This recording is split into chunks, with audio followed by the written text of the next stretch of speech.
Welcome back. ఏపీలో junior డాక్టర్ల ఆందోళన కొనసాగుతోంది. జూడాల సమ్మె నేటితో 13వ రోజుకు చేరింది. తమ స్టైఫెండ్ పెంపు కోసం జూనియర్ డాక్టర్లు ఆందోళన బాటపట్టారు. అయితే ప్రభుత్వ ప్రతిపాదనలపై జూనియర్ డాక్టర్లు అసంతృప్తిని వ్యక్తం చేస్తూ ఉన్నారు. తమ డిమాండ్కు అనుగుణంగా స్టైఫెండ్ను 20% పెంచాలని అంటున్నారు. మచిలీపట్నం ప్రభుత్వ హాస్పిటల్ నుండి మరింత సమాచారం మా ప్రతినిధి అబ్దుల్ యాకూబ్ అందిస్తారు. ఏపీ వ్యాప్తంగా జూడాల సమ్మె కొనసాగుతుంది. ఈ రోజు 13వ రోజుకి జరిగింది. ప్రస్తుతం మనం మచిలీపట్నం ప్రభుత్వ హాస్పిటల్ దగ్గర ఉన్నాము. ఇక్కడ కూడా సేమ్ సిచ్యువేషన్ కనిపిస్తుంది. ఎమర్జెన్సీ సర్వీస్ని పూర్తిగా ఆపేశారు. వాళ్ళ విధులను ఆపేసి వాళ్ళ డిమాండ్స్ కోసం అయితే గత 13 రోజుల నుంచి నిరసన బాట పడుతున్నారని కూడా చెప్పుకోవచ్చు. సుమారుగా ఒక 6 రోజుల నుండి మటుకి పూర్తి స్థాయి సమ్మె ఎమర్జెన్సీ సేవలు కూడా ఆపేసిన పరిస్థితి. అయితే వాళ్ళ డిమాండ్స్ అంటే తరచూ వాళ్ళు మీటింగ్స్ పెట్టుకుంటున్నారు, ప్రభుత్వ దృష్టికి తీసుకెళ్తున్నారు. అక్కడ ఏం మాట్లాడుతున్నారు ఏంటి అనేది తెలుసుకునే ప్రయత్నం చేద్దాం. మేడం, ఇప్పటికే 13 రోజులు అయిపోయింది. సామాన్యులు అక్కడికి వచ్చి పేషెంట్లు చాలా వరకు ఇబ్బందులు పడుతున్నారని కూడా తెలుస్తుంది. ఎంతవరకు ఇలా ఫైట్ చేస్తారు? ప్రభుత్వం ఏం చెప్తుంది? మావైతే ఓన్లీ 3 డిమాండ్స్ అండి. ఒకటి స్టైపెండ్ హైక్, ఇంకొకటి ఈ పిహెచ్డి ఎంఎస్సి స్టూడెంట్స్ తాలూకా ఎన్ఎంసీ రెగ్యులేషన్ ప్రకారం రిక్రూట్మెంట్, అండ్ ఆల్సో ఏజ్ అన్నది 65 నుంచి 63 ఇయర్స్కి తేమని చెప్పి ప్రస్తుతంగా అయితే ఇప్పుడు 2024 to 2026 చూసుకుంటే there is about 10% inflation. So మేము అడిగిన డిమాండ్స్ అయితే 30% పెంచమని చెప్పేసి మాకు తెలిసి అయితే అంత అన్యాయం ఏం కాదు. బికాజ్ ఇన్ఫ్లేషన్ కూడా అలానే ఉంది. మేము 36 అవర్స్ డ్యూటీస్ చేస్తాం. పర్ వీక్ అయితే 80 hours అలా డ్యూటీస్ కంటిన్యూస్గా చేస్తూ ఉంటాం. కంపారిటివ్లీ చూసుకుంటే మన స్టేట్ ఇన్ఫ్లేషన్ కూడా 4% ఉంది మిగతా నార్థన్ స్టేట్స్తో కంపేర్ చేస్తే, విచ్ ఇస్ లెస్ దాన్ 4% అనమాట. వాళ్ళకి ఇంకా ఎక్కువ స్టైపెండ్స్ వస్తున్నాయి కంపారిటివ్లీ మాకు. సో మన జీడిపిని చూసుకున్నా దాని ప్రకారం చూసుకున్నా కూడా మేము స్టైపెండ్ హైక్ అడగడం అనేది అయితే ఏ విధంగా తప్పు కాదు. అది కూడా మేము 30% నుంచి ఇప్పుడు నిన్న ప్రెస్ రిలీజ్ అని మాట్లాడుకుని 20% కూడా చేయడం జరిగిందన్నమాట. అది మా డిమాండ్స్. సో అదైతే అన్యాయం కాదనే అనుకుంటున్నాం. నిన్న వాళ్ళు గవర్నమెంట్ అయితే ప్రెస్ రిలీజ్లో మాకైతే 3% హైక్ అన్నారు. అదే ఎస్ఆర్స్కి, పీజీస్కి, వీళ్ళకి. అండ్ ఇంటర్న్స్కి అయితే 5% హైక్ అని చెప్పారు. అది ప్రెస్ రిలీజ్ చేశారు.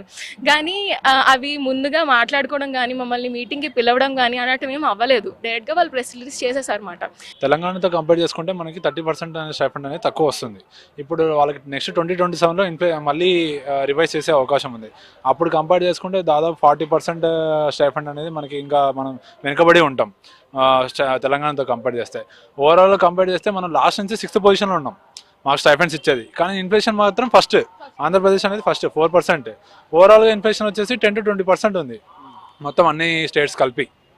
సో మనం ఈ స్టైఫండ్ అనేది కన్జ్యూమర్ ప్రైస్ ఇండెక్స్ ప్రకారమే మేము క్యాలిక్యులేట్ చేసి దాని ప్రకారమే మేము అడిగాం. సరే, ఒకటి చెప్పండి, ఇన్ని రోజుల నుంచి మీరు సమ్మెలో ఉన్నారు. ఇప్పుడు మేడం చెప్పినట్టు ఇప్పుడు వరకు డైరెక్ట్గా మీ జూడాలకు సంబంధించిన వాళ్ళతో, డాక్టర్స్తో ప్రభుత్వం ఎందుకు మాట్లాడట్లేదంటే ఏం చెప్తారు?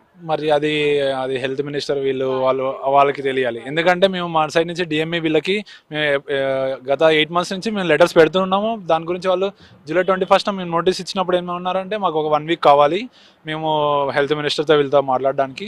సో ఆ 1 week నోటీస్ పీరియడ్ ఇచ్చిన తర్వాత కూడా వాళ్ళు దాని గురించి ఏం రెస్పాన్స్ అవ్వలేదు. సో దాని తర్వాత మేము ఈ ఫేజెస్ వైజ్గా మేము ఈ స్ట్రైక్స్ చేయడం జరిగింది.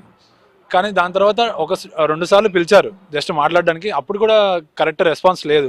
దాని తర్వాత మాతో ఏమీ మీటింగ్ జరగకుండా ఏమీ చేయకుండా జస్ట్ డైరెక్ట్గా ప్రెస్ రిలీజ్ అనేది చేయడం జరిగింది. మీరు మాట్లాడింది మినిస్టర్తోనా లేకపోతే హెల్త్ డిపార్ట్మెంట్లో ఉన్న? మేము మాట్లాడింది మాత్రం హెల్త్ డిపార్ట్మెంట్. వాళ్ళు హెల్త్ మినిస్టర్తో వీళ్ళతో సంప్రదింపులు జరిగి మాకు ఆ రెస్పాన్స్ అనేది ఇస్తా అన్నారు. కానీ మాకు తగ్గట్టుగా రెస్పాన్స్ అనేది ఇవ్వలేదు. జస్ట్ ఏది అంటే ఇంటర్న్స్కి 5% యాన్యువల్ హైక్, మా పీజీస్కి 3% యాన్యువల్ హైక్ ఇస్తా అన్నారు. అది కూడా ఈ ఇయర్ నుంచి కాదు, నెక్స్ట్ ఇయర్ నుంచి ఇంప్లిమెంట్ చేస్తా అన్నారు. కానీ మేము అడిగింది 30%. అంటే దీంట్లో ఎంబీబీఎస్ వాళ్ళు కానివ్వండి, పీజీ వాళ్ళు కానివ్వండి, అసలు ఓవరాల్గా చూసుకుంటే ఎంతమంది ఉంటారు? దాంట్లో మీ పనితీరు ఇక్కడ ఇన్ని అవర్స్ వాళ్ళు ఎవరెవరు ఎంతసేపు ఇక్కడ వర్క్ చేస్తారంటే ఏం చెప్తారు? పీజీస్ మామూలు ఇంటర్న్స్ వీళ్ళందరూ వచ్చేసి మినిమం 36 hours ఉంటుందండి. నెక్స్ట్ ఒక రోజు ఓపీ డ్యూటీ ఉన్న రోజు 24 hours చేసి నెక్స్ట్ రోజు మళ్ళీ ఈవినింగ్ వరకు ఉండాల్సి వస్తుంది మేము. సో దాని తగ్గట్టుగా మేము ఫేస్ స్టైఫండ్ అడుగుతున్నాం. కానీ ఇంకోటి పాత జీవోస్ ప్రకారమే, మేము కొత్తగా ఇంప్లిమెంట్ చేసి ఇంకా కొత్తగా పెంచండి అనేది కూడా అడగట్లేదు. ఇప్పుడు రివైజ్ చేసిన దాని ప్రకారం 20% అడుగుతున్నాం. ఇంతకుముందు జీవో ప్రకారం 15% ఉంది, దానికి 5% యాడ్ చేసి అడుగుతున్నాం మేము. అవి కూడా ఇంకా ఇవ్వకపోతే మరి మేము ఈ స్ట్రైక్ అనేది కొనసాగించాల్సి వస్తుంది. అంటే ఇప్పుడు ఉన్న పరిస్థితుల్లో ఇదే పరిస్థితి కొనసాగితే రాబోయే రోజుల్లో ఇంకా ముందుకెళ్లాలంటే మీరంటే ఇప్పుడు సానుకూలంగా ప్రభుత్వానికి సానుకూలంగానే వెళ్తున్నాం అని కూడా ప్రతి డాక్టర్ చెప్తున్నారు. అంటే మీ వృత్తి కూడా అలాంటిదే, ఒక పేషెంట్ని జాగ్రత్తగా చూసుకునేది, అదేవిధంగా వాళ్ళతో మాట్లాడే విధానం కూడా మీకున్న చదువుని బట్టి ఖచ్చితంగా ఉండాల్సిందే. కానీ ఇప్పుడున్న పరిస్థితుల్లో మీకున్న ఆర్థిక పరిస్థితులు కూడా మీరు చూసుకుంటే కొంత ఇబ్బంది పడుతున్నారు. ఇది రాబోయే రోజుల్లో ప్రభుత్వం ఇదే విధంగా ఉంటే రాబోయే రోజుల్లో ఎలా ముందుకెళ్తారు? ఇంకా ఇది ఇట్లే కంటిన్యూ అయితే మేము ఇట్లే కంటిన్యూ చేయాల్సి వస్తుందండి. ఎందుకంటే ఎమర్జెన్సీస్ ఆపేసి ఇప్పుడు ప్రజలైతే ఇబ్బంది పడుతున్నారు. దానికి తగ్గట్టుగా గవర్నమెంట్ తొందరగా స్పందిస్తే బాగుంటుంది, మేము దానికోసమే కోరుకుంటున్నాము. ఇంకోటి మీటింగ్ ఎంత వీలైతే అంత తొందరగా మా వాళ్ళతో కూడా మీటింగ్ జరిపి దాని గురించి ఈ ప్రాబ్లం సాల్వ్ చేయాలని కోరుకుంటున్నాము. ఇది ఓవరాల్గా చూసుకుంటే జూడాల సమ్మె ఇంకా కొనసాగుతూనే ఉంది. ఖచ్చితంగా వాళ్ళ డిమాండ్ అంటే సుమారుగా వాళ్ళు 30% అడిగినా సుమారుగా 20% స్టైఫండ్ ఇస్తే కానీ ఈ సమ్మె విరమించం అనేది కూడా చెప్తున్నారు. మరికొన్ని అంశాలు కూడా ఉన్నప్పటికీ ముందు ఈ స్టైఫండ్కి సంబంధించి ఖచ్చితమైన ప్రభుత్వం నుంచి ఏదైనా లిఖితపూర్వకంగా వస్తేనే కానీ పూర్తిగా ఈ సమ్మె ఆపేది లేదు అని కూడా వాళ్ళు డిమాండ్ చేస్తున్న పరిస్థితి. ఓవరాల్గా ఏపీ మొత్తం మీద జూడాల సమ్మెతో ప్రభుత్వ హాస్పిటల్లో కనీస వసతులు కూడా ప్రస్తుతం అంటే పేషెంట్లకు చూడాల్సిన ఇబ్బందులు, పేషెంట్లు ఇబ్బంది పడుతున్న పరిస్థితులు కూడా కొనసాగుతుందని కూడా చెప్పుకోవచ్చు. కెమెరా పర్సన్ విజయ్తో యాకూబ్, మచిలీపట్నం నుండి. కొండా సురేఖ చిన్నారెడ్డి ఇష్యూపై కాంగ్రెస్ విప్లు మాట్లాడుతున్నారు. ఇప్పుడు లైవ్ చూద్దాం. మీరు ఒక సీనియర్